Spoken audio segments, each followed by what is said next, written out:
Kalau dengar kisahnya Nabi Muhammad, jangan cuma dijadikan dongeng, tapi diresapi, diambil pelajarannya. Karena sejarah hidupnya Nabi Muhammad adalah pelajaran berharga buat kita. Rahmatnya Nabi Muhammad kepada manusia seperti apa, kepada hewan seperti apa, bahkan kepada benda mati. Benda mati pun dicintai sama Nabi. Sayyidina Anas bin Malik menceritakan kepada kita, diriwayatkan oleh Bukhari, hadis yang sanadnya mendekati mutawatir. Nabi itu kalau khutbah sandaran di tiang yang terbuat dari pelepah pohon kurma. Masjidnya Nabi itu sederhana, tiang masjidnya dari pohon kurma. Biasanya Nabi kalau khutbah ngajar para sahabatnya senderan di pohon itu. Kemudian ada salah seorang wanita di zaman Rasulullah, sahabiah, yang punya ide bikin mimbar.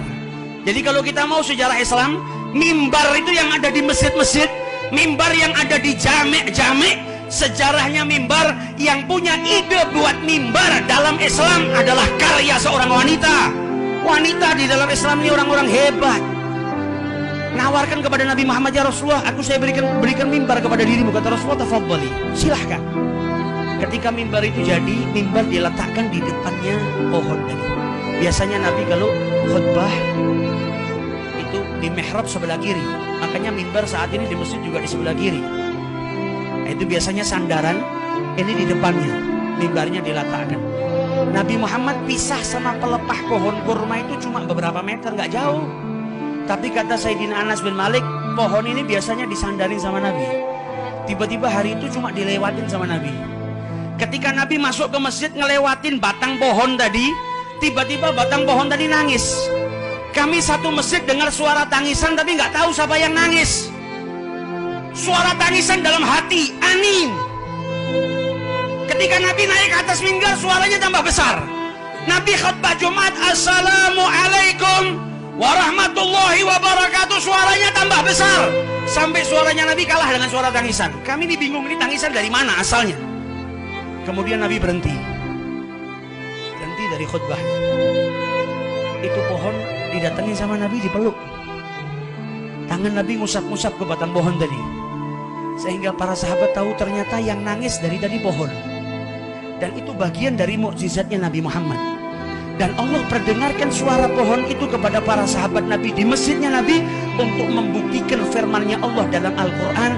Tidak ada benda dan makhluk di muka bumi ini kecuali mereka semua bertasbih kepada Allah Subhanahu wa Ta'ala.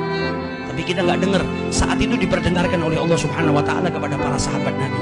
Dan Nabi berkata, kalau saya nggak peluk ini pohon, nggak saya diamkan dia dari tangisannya, sampai yaumil kiamah dia akan nangis, dan kalian akan mendengar, dan generasi yang hidup setelah itu akan mendengar tangisan batang pohon itu. Tapi didiamkan sama Nabi Muhammad. Ini pohon kenapa nangis? Pisah sama Nabi, nggak mau pisah, rindu sama Nabi, jadikan ini pohon nangis. Kau ditinggal sama Nabi Muhammad berapa lama? Nggak berapa lama. Ditinggal sama Nabi Muhammad berapa jauh? Berapa meter?